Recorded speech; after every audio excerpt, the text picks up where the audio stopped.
Hi friends, మన ఇండియాలో చాలా ఫేమస్ ఫెస్టివల్ దసరా నవరాత్రులు. ఈ 10 రోజులు మనం ఎంతో ఘనంగా ఒక్కో రోజు ఒక్కో అవతారంలో దుర్గామాతను పూజిస్తాం. అలా పూజించడానికి గల కారణం ఏంటి? అసలు మహిషాసురుడు ఎవరు? ఎలా పుట్టాడు? దేవతలందరినీ జయించిన ఈ అసురుణ్ణి ఆపడానికి ఎవరు ముందుకొచ్చారు? దుర్గామాతని మహిషాసుర మర్దిని అని ఎందుకు పిలుస్తారు? దుర్గాదేవికి ఆ ఆయుధాలు ఎవరు ఇచ్చారు? ఈ క్వశ్చన్స్ అన్నింటికీ ఆన్సర్ ఒక పవర్ఫుల్ స్టోరీలో దాగి ఉంది. అదే మహిషాసుర మర్దిని కథ. వెల్కమ్ టు అనంత కథలు YouTube channel. We have infinite stories, infinite wisdom to share. Today మనం ఈ స్టోరీని చాలా సినిమాటిక్ గా, ఎంగేజింగ్ గా మీకు చెప్పబోతున్నాం. అయితే లెట్స్ స్టార్ట్ ద స్టోరీ. ఈ మహాగాథ మొదలవుతుంది దానవ వంశం దగ్గర. ఆ వంశానికి మూల పురుషుడు ధనువు. అతనికి 2 కుమారులు, రంభుడు, కరంభుడు. వీళ్ళు దానవులే అయినా గుణంలో మాత్రం చాలా మంచివారు, ధర్మాన్ని పాటించేవారు. కానీ ఒకే ఒక లోపం, సంతానం లేకపోవడం. లోపాన్ని సరిదిద్దుకోవాలని ఇద్దరు గాఢమైన తపస్సు మొదలుపెట్టారు. రంభుడు తన దగ్గరలో ఉన్న ఒక సాల చెట్టు ఎక్కి అగ్నిదేవుడి కోసం తపస్సు మొదలుపెట్టాడు. తన తపశ్శక్తితో ఆ అడవి అంతా ఒక డివైన్ ఫైర్ లా గ్రో అయింది. ఇక కరంభుడు ఒక సరస్సు వద్ద ఒంటి కాలు మీద నిలబడి తపస్సులో లీనమయ్యాడు. టైం గడిచే కొద్దీ వారి తపస్సు మరింత ఇంటెన్స్ అవుతూ వచ్చింది. ఇంత ఇంటెన్స్ తపస్సు చూసి ఇంద్రుడు భయపడిపోయాడు. ఇక భయపడిన ఇంద్రుడు క్రొకడైల్ రూపంలో మారి కరంభుడి పాదాలు పట్టుకొని నీటిలోకి లాగి అతన్ని చంపేశాడు. రంభుడు చాలా బాధపడ్డాడు. ఇంద్రుడిని చంపాలి అనిపించింది. కానీ తపస్సులో ఉన్నందుకు కోపాన్ని కంట్రోల్ చేసుకుని తన తలని అగ్నికి ఆహుతి ఇవ్వాలని ఫిక్స్ అయ్యాడు.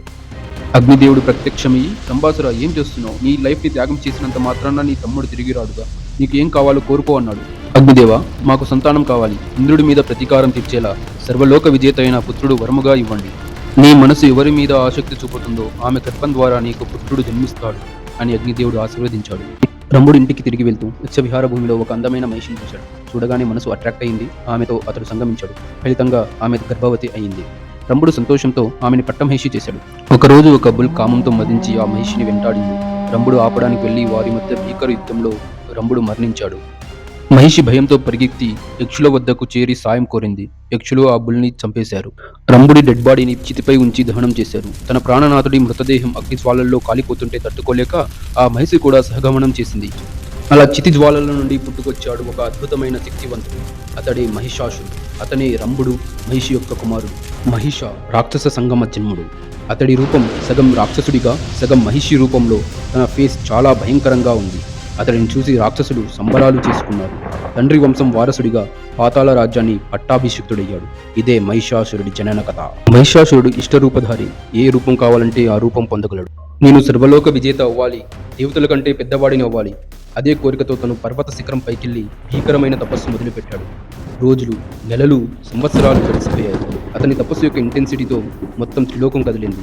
అప్పుడే బ్రహ్మదేవుడు ప్రత్యక్షమయ్యాడు. మహిషాసుర, ఏం వరం కావాలో కోరుకో అన్నాడు. ఒక స్త్రీ చేతిలో తప్ప వేరే వారి చేతిలో నా మరణం సంభవించకూడదు అని వరం అడిగాడు. దానికి బ్రహ్మ తదాస్తు అన్నాడు.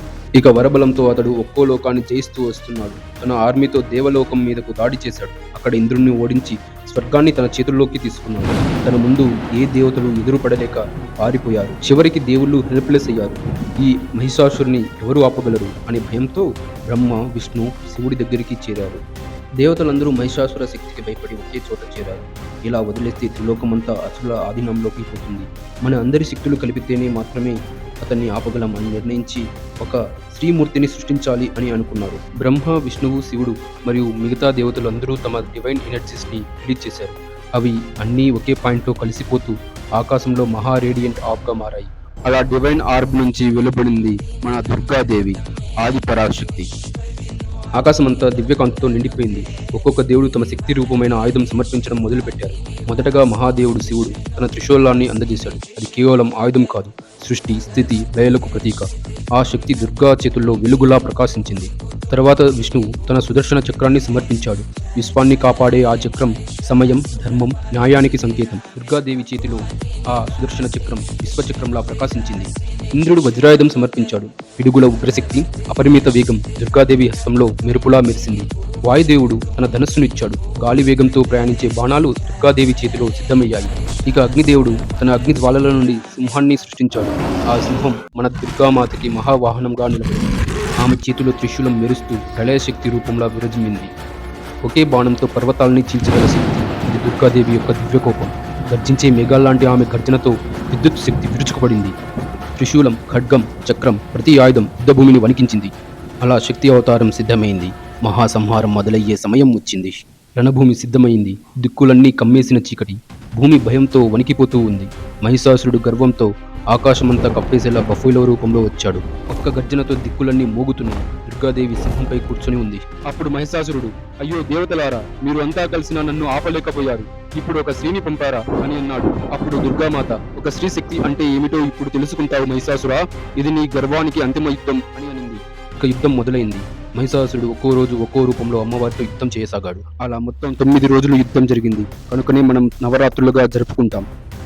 మహిషాసురుడు గజరూపంలో తన భారీ కొమ్ములతో దుర్గాదేవి పైన అటాక్కి వస్తాడు. దుర్గామాత బాణాల దాడికి మహిషాసురుడు తట్టుకోలేకపోతాడు. మహిషాసురుడు తన భీకర రాక్షస రూపంలో మారి దుర్గాదేవితో తలపడ్డాడు. అమ్మవారు సుదర్శన చక్రంతో ఖడ్గంతో ఈ రూపాన్ని కూడా ఓడిస్తుంది. అతని సైన్యం ధూళిలా ఎగిరిపోతుంది. ఇలా 9 రోజులు వివిధ రూపాల్లో అమ్మవారు మహిషాసురుడితో పోరాడుతుంది. ఇక చివరి రోజు మహిషాసురుడు తన అసలు రూపంలో బఫలోగా మారి యుద్ధానికి వస్తాడు. వారి మధ్య భీకరమైన యుద్ధం జరుగుతుంది. దుర్గామాత తన సింహంతో మహిషాసురుడిని కిందకు పడేసి త్రిశూలాన్ని హృదయంలో దింపుతుంది. ఆ రోర్ ఆగిపోతుంది. మహిషాసుర శవంగా పడిపోతాడు. అధర్మం ఆత్మహత్య చేసుకున్నట్టు ధర్మం మళ్ళీ తన స్థానం పొందింది. త్రిలోకంలో శాంతి నెలకొంది. దేవుళ్ళు సంతోషంతో, మనుషులు భక్తితో దుర్గామాతని నమస్కరిస్తారు. మహిషాసుర కథ మనకు నేర్పేది అహంకారం, దుర్గుణం ఇంత శక్తివంతమైన ధర్మం ముందు నిలబడలేదు. నిష్కలంకం, ధైర్యం, భక్తి ఇవే నిజమైన శక్తులు. దుర్గామాత శక్తి మనలోని ఇన్నర్ స్ట్రెంగ్త్ని గుర్తు చేస్తుంది. సో ఫ్రెండ్స్, ఇది మనం ప్రతి సంవత్సరం ఎంతో ఇష్టపడి చేసుకునే దసరా పండుగ చరిత్ర. వీడియో ఇన్ఫర్మేటివ్గా అనిపిస్తే ఫ్రెండ్స్ అండ్ ఫ్యామిలీతో షేర్ చేయడం, లైక్ చేయడం మర్చిపోకండి. నెక్స్ట్ వీడియో ఏది కావాలో కమెంట్లో చెప్పండి. అంటిల్ దెన్ కీప్ సబ్స్క్రైబ్ అనంత కథలు.